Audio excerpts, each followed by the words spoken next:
people always say like, oh, if you want more luxuries in your life, you're a vain person. No.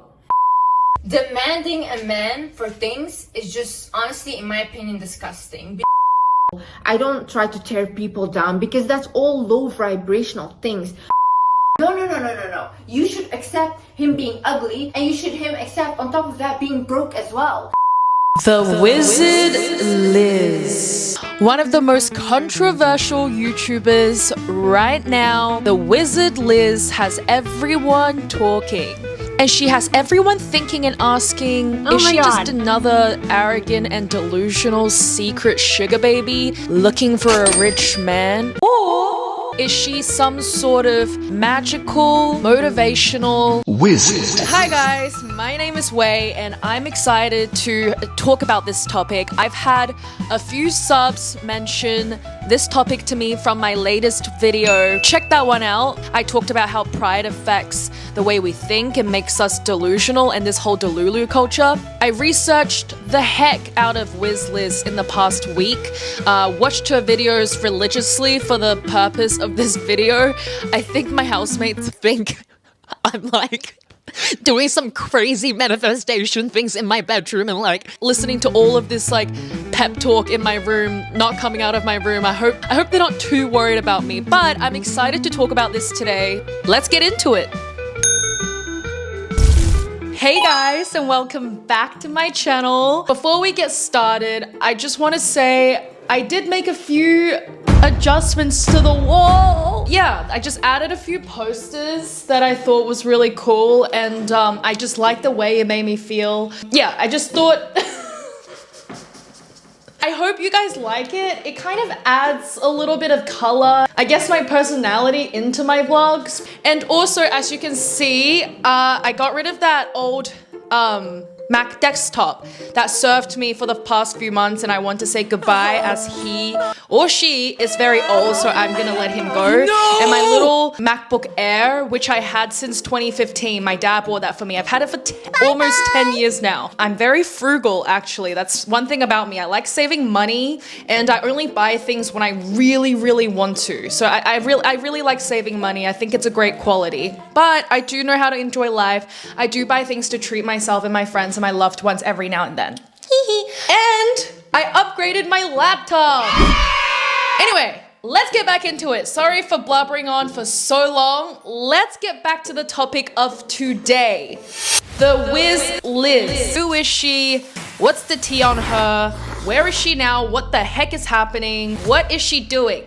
Who is she? Let's talk about it. Let's react to some videos. I want to come to this with an open mind. I'm not going to prepare to protect her or kind of shit on her. I just want to be honest with how I perceive her. Let's keep the comment section as respectful as possible, and I will also keep my discussions as respectful and as truthful as possible. So without further ado, let's get into it for the last time. Come on, Wei. Alright, this video is called Why Everyone is Obsessed with Me. My whole life, I would always have people extremely obsessed with me. Whether it was a friend, whether it was a relationship, anyone that came into my life and got to know me, when the friendship ended because of disrespect or betrayal or anything, these people would stalk me till this day and try to become friends again. Okay. Don't engage in drama or gossip that much. Obviously, like sometimes I talk about things and things like that, and that can be considered gossip, but I don't spread rumors about people. I don't try to tear people down because that's all low vibrational things. You cannot be in a high vibe if you're tearing other people down. I agree with everything she says, right? Don't tear people down. Don't drop to other people's vibrations. You can never ever catch me in a toxic relationship. I only date people that are literally obsessed with me. Literally. All the guys that I have dated, my exes, till this day, they would still marry me like this. Because it's just the way that I choose my partner. Okay, wait. I feel like in the beginning, she was saying how every single person in her life are obsessed with her, right? And she kind of, it felt like she was complaining. and then there were betrayal and this and that, and now she's saying I only date men who are obsessed with me. and then she also said I've never dated a toxic person before. So I don't know. I realize when I watch her videos, I get confused a lot because she says one thing, right? And I don't know if anyone else feel this way when you watch her videos, but she says one thing and then literally not even 5 minutes later, she's on to the next point, but it completely contradicts the first point. It kind of feels like her emotions and her thought process is a little scattered, very scattered and kind of overly emotional thought process. That's what I'm picking up on. And yeah, in job opportunities, I'm not taking every job opportunity that gets to me. Look at me. I never do promotions. Why? I'm waiting for the biggest ones. I'm doing big promotions. I'm not doing silly little things. I'm not doing it. Why? Because I know I can do big things. I'm not doing silly little things. This reminds me of the time when Kendall Jenner didn't want to walk and be a model and Kim Kardashian called her a little brat and the whole world was against her for being privileged. Okay, stop. Don't. Kendall, okay. this isn't a joke. You have to start taking this really seriously. Come on.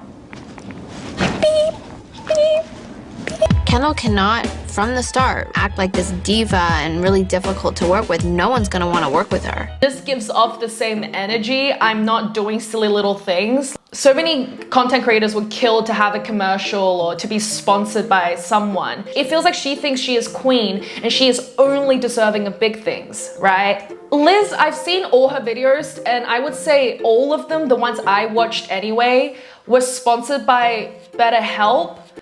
Guys, I hate to pop anybody's bubbles here. BetterHelp actually doesn't have that much of a great reputation as people think. It doesn't look like she's been sponsored by anyone else. I think now she's selling pajamas and like her own journals online, which is a great achievement. That's a great kickstart business, like good on her. But yeah, BetterHelp has a really bad reputation if you research it. I don't mean to shut down BetterHelp, but they do have a bad rep for being overly expensive and overly costly. And a lot of their staff and psychologists or therapists, a lot of people have made complaints how they are underqualified. And some of them, a lot of people had to change a lot of times, which is normal for therapists, but a lot of them are underqualified and inexperienced. And a lot of people didn't get much help out of it. There was also a privacy concern for BetterHelp. You can actually Google and research this. BetterHelp was fined $7.8 million for sharing their data, right? These traumatized clients, they shared their personal data and they were fined that much money. I personally, after researching, it's a very untrustworthy source. A lot of people have also said they have a lot of aggressive marketing, right? A lot of false marketing as well. They said you can have a free trial, but a lot of people also complain how they never received the free trial. It was really weird. It felt like a scam for a lot of clients. BetterHelp, unfortunately, didn't establish themselves as a reputable company in the recent years. I guess that could be karma for running your mouth. Like, to be so arrogant and say, I'm not doing silly little things. and then get sponsored by a company like BetterHelp and kind of only BetterHelp, and then to later on find out BetterHelp is kind of a scam. And that's her doing big things. Not gonna lie, I'm not really liking her as much. She confuses me. She sounds quite entitled. She sounds slightly delusional. I'm not a fan at the moment, but let's keep watching. The human brain loves fantasies. I read this in a book from Robert Greene. They love fantasies. So even my mom, I was talking to her, I was like, Mom, why is it that people create these rumors about me? Like, because I heard a rumor was so stupid. And I was like, why did they say that? That's so stupid. And then she was like, but Liz, it's because the human brain loves fantasies and their life is kind of boring. You know, they're boring. So you are interesting to them. They rather fantasize about you and make you something that you're not than come to terms with their own pathetic life. I don't know if she just made that up on the spot or if her mom actually said that to her. Oh, look, I don't want to critique anyone's parenting skills, right? I'm not a parent. This is giving the same energy as, Don't worry, darling, they're just jealous. you know how some parents or some friends or girls, they're like, if anyone hates on you, it's automatically because they're jealous. right? There's like no responsibility taken for the person that might be causing the problems, right? Because when I think like when a girl doesn't like me, I feel like I always, because of my parents, I always look within and think, is there anything that I've done that would have upset them? And when I really look back, there are things that I can adjust to not elicit negative reactions in people. Obviously, you can't please everyone, but my parents are like, if someone made a complaint about you, right, we're obviously going to have your back. You're our daughter, but at the same time, when we go home, we will question what you did wrong. If there's anything you can improve on, to have someone say something like that about you. Right, so that made me not delusional. That made me switch perspectives and think about the other person. That made me self-reflect constantly about my own actions so I don't become a menace to society, so I don't become delusional. Because being delusional is dangerous, right? It sounds fun and stuff online where you're like this mythical, majestic, mesmerizing character online. Like what social media feeds you, you're this queen, you're this and that. I get it, right? They're trying to make women confident, they're trying to sell confidence and self-love, but if it's not done right, it leads to delusion, right? It's blocking your awareness and your clarity. It's dangerous because when you're not aware, you're always on the defense. You're not willing to see things clearly. I don't want to drag on for too long, but I disagree with that. I think if people talk badly about you, unless if they're incredibly malicious and they're making up a complete lie about you, which some people do, but that's rare. But most of the time when people are all collectively kind of saying similar things about a certain person, I believe that person could make adjustments or come to terms with themselves of what they actually did. So self-reflection is needed. Her mom's telling her other people are pathetic and they're interested in her life and they're just boring.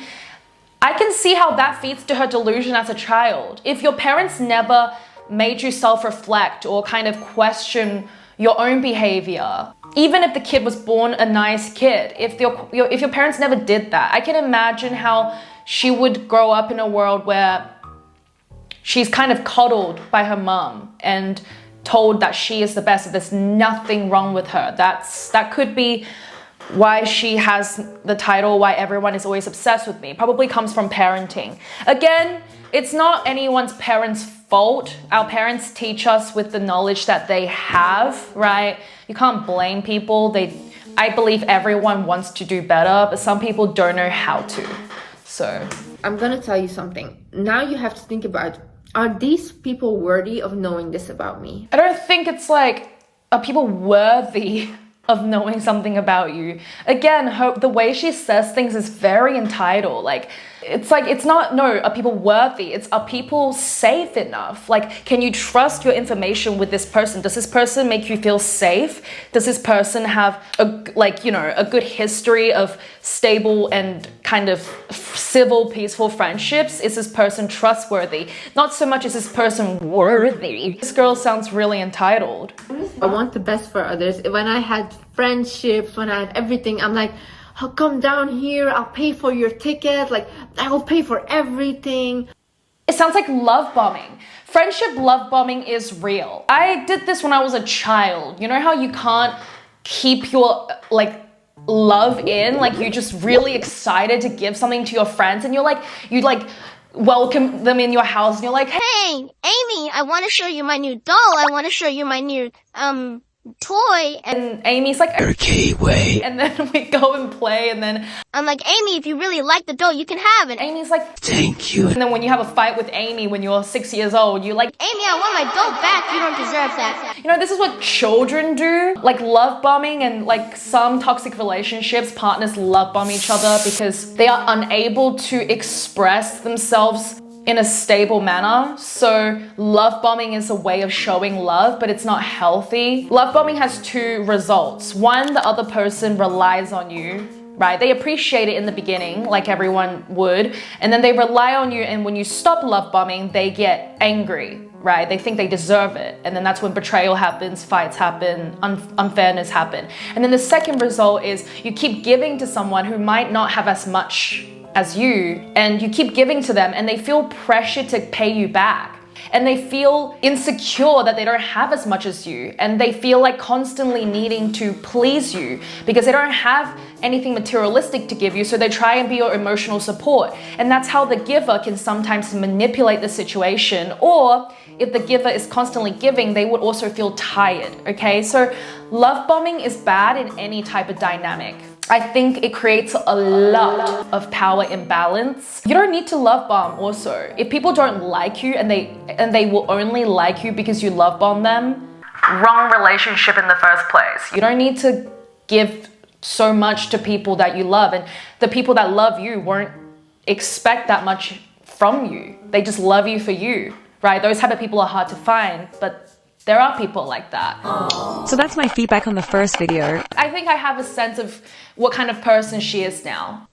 I think I have a sense. Okay, so I'm about to listen to the wizliz guided money meditation. I'm about to listen to this.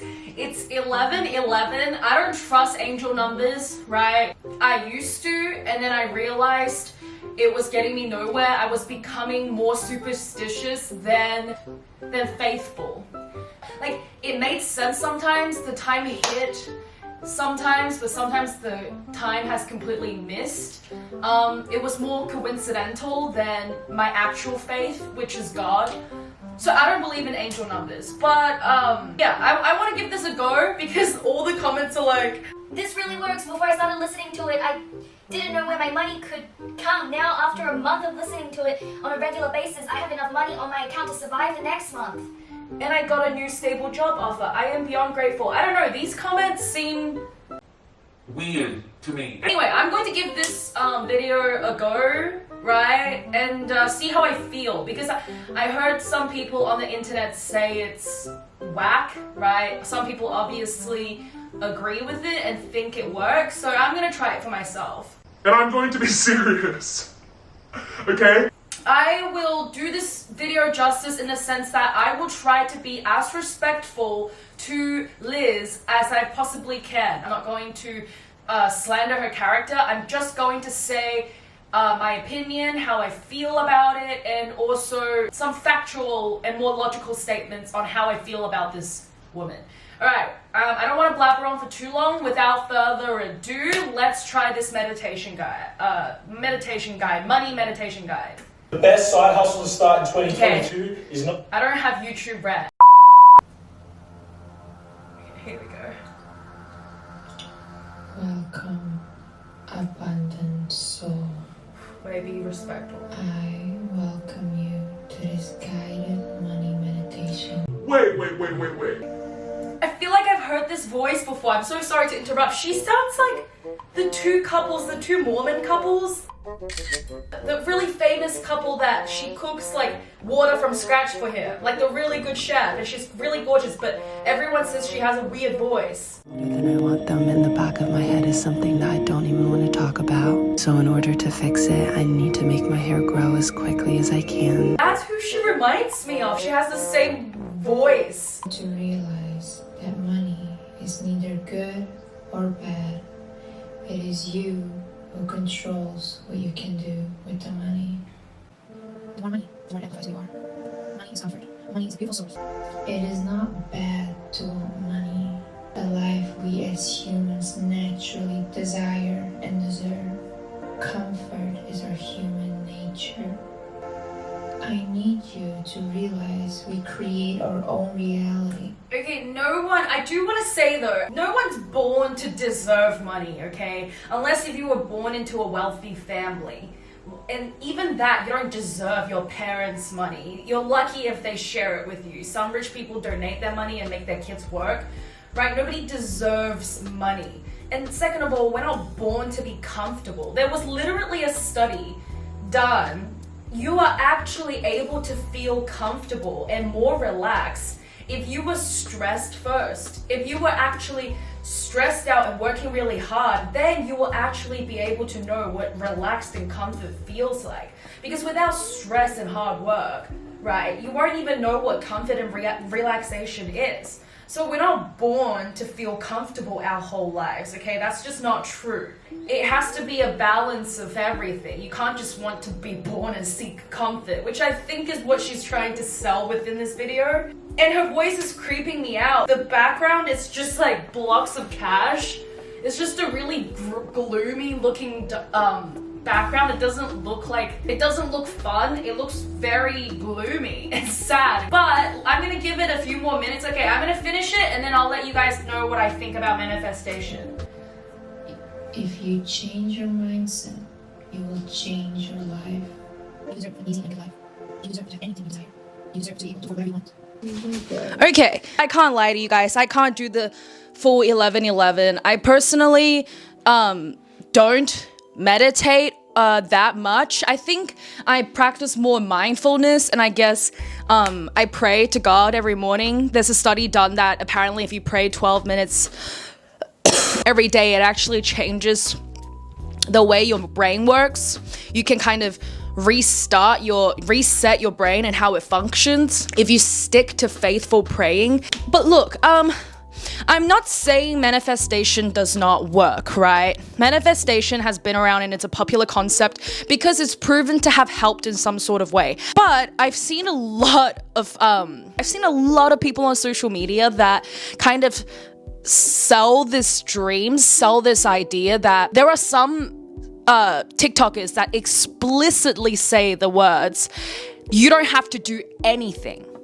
You just have to think of something you want, say you want it all the time, and it'll actually come to you, right? These manifestation coaches, that's like, I've had 10 years experience. I don't know where they had that. And just a bunch of comments saying it's true. I feel like a lot of them sell a dream to lazy people. Lazy in the sense that you don't have to do anything and riches will come to you, good luck will come to you, your dream man will rock up by your door, your dream life would appear after a while of manifestation, right? Some of them sell this as a dream, I believe, to lazy and, I'm sorry to say this, and broken people who are not willing to work, don't know how to, or just are motivated to, right? But I think the difference between Liz and some of the bonkers manifestation gurus or whatever you want to call them out there is that she says that you have to have hard work, kind of. She does add that to her talk. She says you do have to manifest and think about it and also work hard towards it. I'm studying entrepreneurship and business right now, and nothing within the course has said anything about using manifestation. I don't know about any other courses out there or anyone else, but I guess it's more so like your attitude, your hard work, your energy level, how much you believe in yourself, right? I haven't heard a course or a business course or anything like that that's try to sell you manifestation along with business. Like, to me, it's more like setting goals and working towards your goals, because the thing with manifestation, if not done properly, right, if too reliant on manifestation rather than the hard work aspect and the planning and the goal setting and the how are you going to get there with actual actions, if you focus more on just thinking and manifestation, it can make you quite unstable. The thing with spirituality and manifestation and this type of thing is that it gives you kind of a spiritual high, right? It kind of gives you a boost of adrenaline and a boost of power and energy, which kind of drives you to go do these things to achieve your goals. But if not done properly, right, without the proper mindset and just solely relying on this energy and this manifestation, it can very easily make us unstable because you're just relying on a high that drives you every now and then when the high runs out, your brain is naturally going to fall to the low, and then you'll have no energy the next day. You're wondering why you're feeling so tired and stressed out and hating everyone at work, and then you do the manifestation thing again, the motivational speeches, everything, it boosts you up again, and it's just constantly like this. You know what I mean? And I've gone through this myself too. And that's probably another reason why I don't practice spirituality or manifestation as much. I mean, I still believe in, I guess, the positive mindset, being optimistic, still believe in manifestation a little bit, but work ethic and being logical and striving hard and finding ways to do the actual work is what I mainly focus on, with a vision of what success looks like in my mind. I find the energy that I get from that much more sustainable, right? I wake up now every morning around 6:30, whereas before when I was doing manifestation and spiritual work, I was getting up at random times. You can see me wake up at 5 o'clock sometimes in the morning, and then suddenly I'm waking up at 10, right? My sleep pattern was just, I was always on a spiritual high and low. It was just unstable. I've always been religious, but practicing my religion more now and being more faithful, rooted and grounded and confident in my religion, and not really trying out any more things that I found didn't work for me, has made me way more stable. The thing is, if you believe in God, right, or whatever it is that you believe in, if you believe in a lot of different things and you're practicing a lot of different things at once, which is what I was doing, I mean, if it works for you, that's crazy. Like, you must thrive in chaos. But it didn't work for me and a lot of people that I knew, right? Believing in too many things and trying to practice everything mentally is like multitasking, but it's in your head. It can easily lead you to confusion. It can overdrive your thinking. It can be very unstable, which is what I found. Whereas when I got rid of all the other things and just focused on one thing and really focused on exploring that, which is God, I became more stable. I really do. I have more direction. I have more light. Again, whatever works for you, you should stick to that one thing, or try all these different things, you know, like I did, and then find out which one works best for you. But I recommend sticking to something that won't, whatever it is that you decide to pick, I recommend sticking to something that will make you stable emotionally and mentally and spiritually. I recommend not picking a role model or ideology or a theory or a practice that can lead you to be more tired out, to lead you to have more emotional imbalance. That's the goal here, to be more emotionally balanced, to be more at peace and fulfilled, not constantly motivated and on a spiritual high and give you a boost of adrenaline and happiness, because that will have its own consequences. Anyway, I hope that really made sense, but that's a part of manifestation that I wanted to touch on, right? Let me know about your manifestation experiences. Okay, second video, how to receive princess treatment. Oh dear, this is such a trend right now, how to get spoiled by a man. Okay, let's get started. I heard that you don't know how to get spoiled by a man. And I heard that some of you, and honestly, my heart breaks every time I think about this, are paying for a man.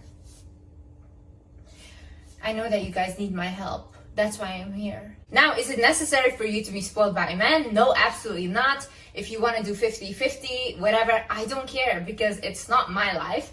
But at the end of the day, I still want you to watch this video, because I want you to look at me and think, whoa, if Liz expects this much from her partner, then maybe I can expect my partner to at least give me some respect, you know?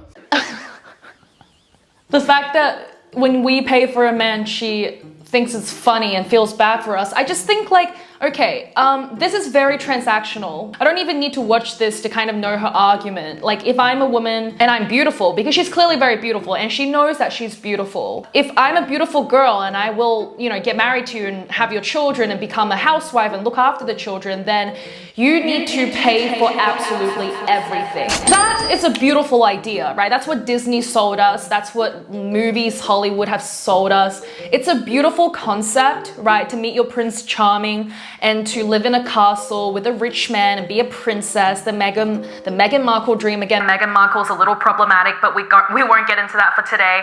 You know, have this beautiful lifestyle supported by this man and have a bunch of beautiful babies. That is a concept that's been sold to women. Why did feminism happen, and why did feminists fight for our right? You know, what happened to our grandparents? What happened to our parents? Why are there so many divorce rates? It's because it doesn't really work that well as people imagine in reality. And if it does work, it's not every single couple. It's actually on the lesser side, right? The reason, because when a man is financially looking after you, and this is a thing proven throughout history, abuse can happen. A lot, actually. A lot of abuse can happen. And obviously, if you're lucky enough to meet a man who's not abusive and can also do that, then you're lucky. But unfortunately for a lot of women, the majority of women, it's not the case. When a man, especially if it's very wealthy, and also this is a psychological thing, you can research this, the more money someone has, the less empathy they have, right? It's a thing. The more power, influence, and money you have, the less empathy that you will have. Obviously, this is not everyone. Again, there are people out there who do the work, who do the self-reflection, who won't let money, power, or status affect their empathy and their humility, but not a lot of people like that. So when you do want to get into a relationship with a really powerful person, whether you're a man or woman, and that person you meet is not very self-aware either, you will become so dissatisfied in that relationship. It will be so transactional, and abuse can happen. Trust me when I say that. It's very common in these type of transactional relationships where abuse happens and it ends, unfortunately. It's quite sad. So I struggle to believe that she's never been in a toxic relationship. I struggle to believe that. I struggle to believe she's had only great relationships with millionaires, and there's no, bad rep. I struggle to believe that. Her mindset, I have to say this is how I feel about this girl. Her mindset is very sugar baby mindset. It's very how to trap a rich man or how to get into a relationship with a rich man. It's very transactional dating kind of coaching advice. Oh dear. I really hope that young women who watch her videos take it very lightly, not dive too obsessed with her advice, like something that you watch for a bit of a adrenaline boost, or if you need your emotions lifted up, give her a watch. I believe if you take her advice literally, it could be very problematic. This is very dangerous actually for young women. You need to get the mindset out of your head that wealthy or provider men want to control you. If you think those men want to control you, then try dating a broke guy. Those men have no money, but they have audacity. One thing in life that broke men have is audacity. And truly, honestly, if I was a broke man, I would have audacity too.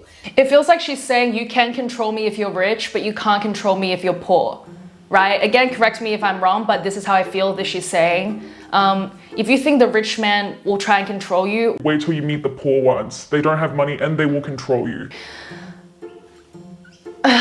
I feel like everyone just shits on broke men, right? People are just shitting on broke people. Like, give broke people a break. Like, yes, like some broke men want pretty women, and some broke women want rich men. She herself said that she came from a family that wasn't wealthy. Like, I don't doubt that when she was a young girl, she wanted to date a rich man, right? There's rumors of her dating a millionaire when she was 19 and she was in a sugar daddy arrangement. And again, this is just rumors I heard from Reddit, that her mom kind of pushed her to be in that type of relationship, and her dad is toxic or whatever. Her dad didn't do anything, and then her dad left her mom for a younger woman. These are just some things she said, some things I heard from other sources. But like, people have wants. If a broke man likes you and you don't like him back, just move on. You don't have to shit on people for it. It feels like Liz has a lot of hate towards broke people.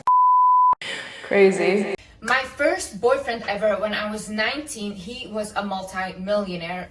He was extremely wealthy and I was broke. And he would sometimes give me money, but like literally nothing in compared to what he has. And with that money, I needed to buy dresses to look good on the dates, whatever. So basically I was still broke after that. He was wealthy, yeah. Now, my partner now, he is nearly not at all as wealthy as my first boyfriend, but he has a provider mindset. So I watched all her videos initially, not now, because I'm doing it for the purpose of this video. I have to watch her, but initially I watched her without her face, because her face is very distracting, right? She's very beautiful, so you can't help but be mesmerized by the way she looks. That I don't doubt. But when I watched it without her face, where I was just listening to her voice, I don't mean this in a rude way, this is my opinion, unwatchable. Like, I couldn't listen to it. It was cringe. Her advice jumps so back and forth, back and forth, back and forth. She contradicts herself maybe 50 times in a 20-minute video. It's hard to watch. I can't watch it. That's my honest opinion. I believe that's respectfully said. She's just not for me, but yeah, that's crazy. Don't think that those luxury things are what you should strive for, because at the end of the day, luxury items are just people that were very good at marketing a product. That's it. Luxury items are not special, and they also don't validate you. I think it's actually very insecure if like people only focus on having luxury items. Another huge contradiction, like in a lot of her videos, she tells women to not be materialistic. She says it's insecure behavior. She says we shouldn't pursue materialism. Almost every single one of her Instagram photos has her carrying an expensive bag somewhere expensive.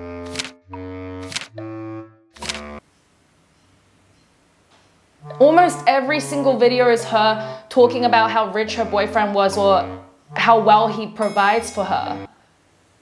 Am I missing something here? Because a truly wealthy and not materialistic person wouldn't have any brands. You just wouldn't see them have it. My goodness, I'm struggling to keep up. Like, it's like nothing makes sense. And also, this is making me quite sad actually. I don't know why, but it's making me feel quite emotional that she's saying all of this. Like, she's just human at the end of the day, but she wants to be this wizard, this godly person. It's making me sad because like if a man has money and he buys something for you, it doesn't make you high value, right? If a man spends a lot of money on you, it doesn't make you high value. It just makes that man generous, or he knows how to please you, right? If a man doesn't spend money on you, it also doesn't mean you're low value. It just means that that person doesn't think that money is something that brings value to a person, or that person might not know how to please you as much. Maybe that's not how they were brought up in how to pursue women, right? It doesn't mean, how a man treats you with money doesn't dictate where your self-value is. It also doesn't dictate how useful or useless a man is. That's a really bad and narrow way of looking at ourselves and men. And the thing with transactional relationships is that it's really unstable. It's really unstable because it comes from desire, right? The women desire financial support, financial freedom. It's not financial freedom when you depend on someone for money. It's actually the opposite. They sell you this dream of marrying a wealthy man or getting to this lifestyle with a wealthy man, but it's actually just a diamond cage, right? It's just a cage, a fancy cage, but it's still a cage, but it feels like you have financial freedom, right? It feels like freedom because you can kind of buy what you want. But that's another trap within itself. You're trapped in a world of it's a financial trap in a way, a materialistic little trap you have for yourself. I don't believe that's freedom. That's just, I think of rich man's slave. Sounds a little bit harsh, but that's just my opinion. That's what I think. And transactional mindsets are based on desires. It's based on wants. Why is that unstable? Because our desires change, our wants change. And I think that's another thing with Liz. She's constantly talking about what she wants. One second she hates her broke boyfriend. The other second she's dating one. One second she wants to marry a rich boy, and then next second she wants to be free, she wants to work harder with her life, she wants to do something and she wants to feel uncomfortable and she wants to feel the struggle of life, and then suddenly she's married. What does that tell us? That people's desires change, even her own, which is normal. Everyone's desires change and our wants and needs change. Transactional relationship will change as well. If you both go into a transactional relationship, you can't blame the man for liking someone younger than you a few years later, right? You don't get into a relationship with Leonardo DiCaprio and expect him to marry you after you turn 25. It's expected out of a transactional relationship. You will know that your time will be done, and so might his. It's not a smart relationship. It's actually pretty self-degrading. You're kind of subconsciously admitting that your value can be bought, because if you put your value on the financial scale, you're kind of admitting that there's a value. But I think that we're all priceless. Another thing is, let a man know what your intentions are. If you are going on a first date, for example, before I start dating a partner, I always say I love a man that takes care of me. I expect a man to take care of me. I like to be treated and spoiled. And so from the get-go, they know, okay, this is what it is. Okay, I'm about to make the ultimate argument, right? There's a difference between being a housewife and being a sugar baby. Okay, a housewife is someone who is a mother, is the caretaker of the house, the manager kind of the house, someone who does things around the house for the children, for the house, maybe look after finances, prepare things, you know. Being a housewife is great. It's never backwards being a housewife. I think housewife is also very, very incredible hard work.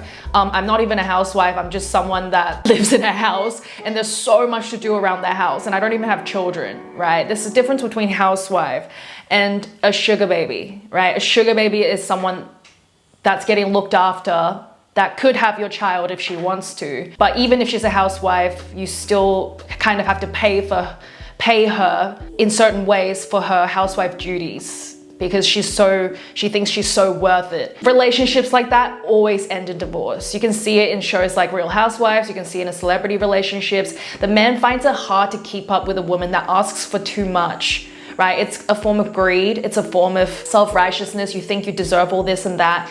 Your initial beauty will attract someone in, but it'll be very hard to keep up with that type of want and high demand. If I had a man that constantly, like he was hot as crap and he sold me himself as someone with high value and he just demanded more and more things from me, he wouldn't even get past the first month. I don't care how good looking he is. Maybe it's exciting at the start to look at, but that's just annoying behavior. That's just self-entitlement. That's annoying. It's making me really sad. I don't think that highly of her. She's trying to sell this high value thing, but I think it's quite the opposite. I think it's quite sad. I think it's because I think she thinks that being looked after by rich men gives you high value and your value comes from how well men treat you. I think that's because she lacked that as a young girl. Money doesn't give you high value. That is a false misconception in society. The ability to know how to make money is important, but having people spending money on you does not make you a high value woman. It doesn't. It has nothing to do with that. She likes transactional relationships. She thinks this gives her high value because she lacked it probably, and she admitted that she did as a child. That's why she felt like she didn't have value when she was younger. So all these things that's happening now is giving her this feeling that she has value. She has to do the big thing and the best thing, and she can't be vulnerable, and she wants to give all this to other people to show that she's got it, and she wants to treat her friends well. Like, I can see where she's coming from. I don't hate her, right? I don't hate this girl. I don't think she has bad intentions. It does feel like she's talking to herself about herself rather than to a audience. I don't think her advice will benefit people in the long run.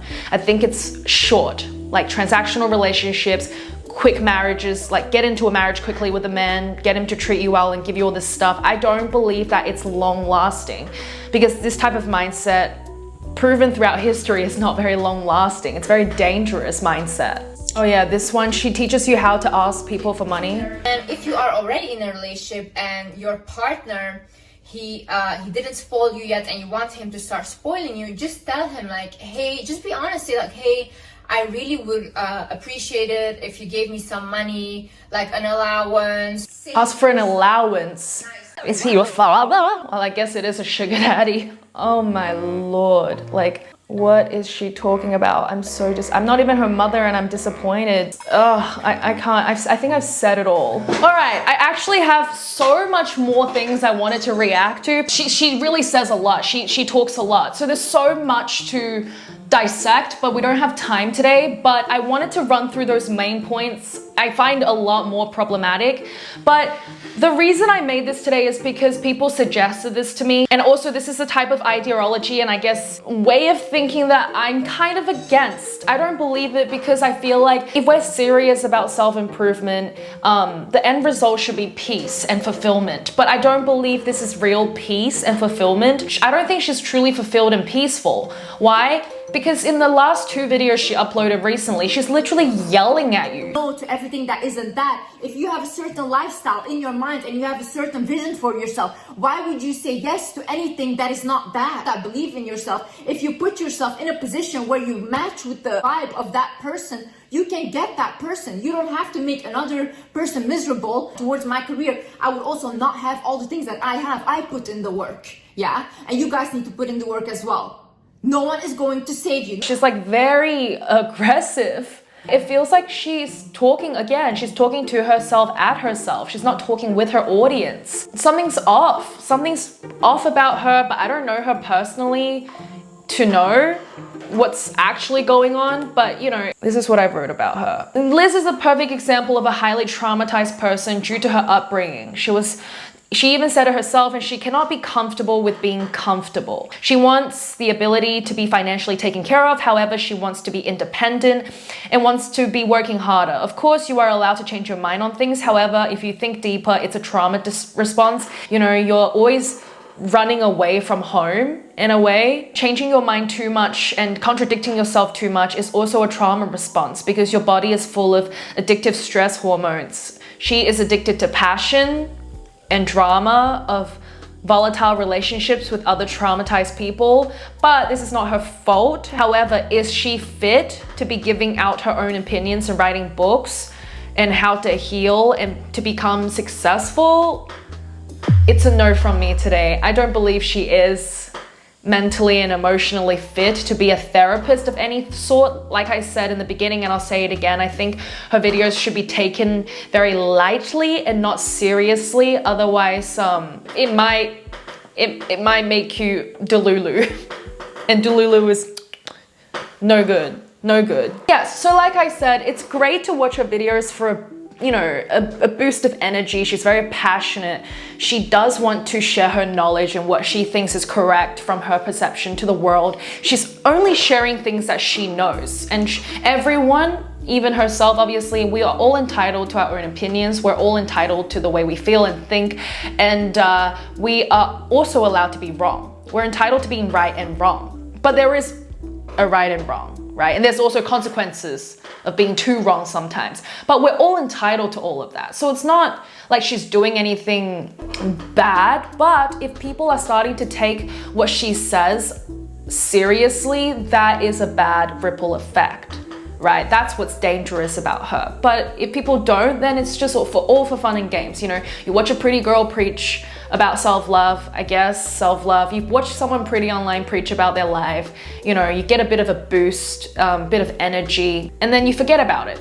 No harm in that. Yeah, this girl, my review is she's all over the place. She's a hot mess. I don't think she's an evil person. I don't think she's bad, but I find her videos unwatchable. And I think that there's room for improvement. She's only 25.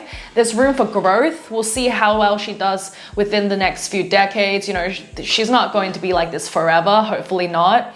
There's always room for improvement. But that's all. I have so much more notes. I have so many notes, but we don't have time. But that's all for today. Thank you for watching. Let me know what you think. And I'll see you guys in the next video. Bye.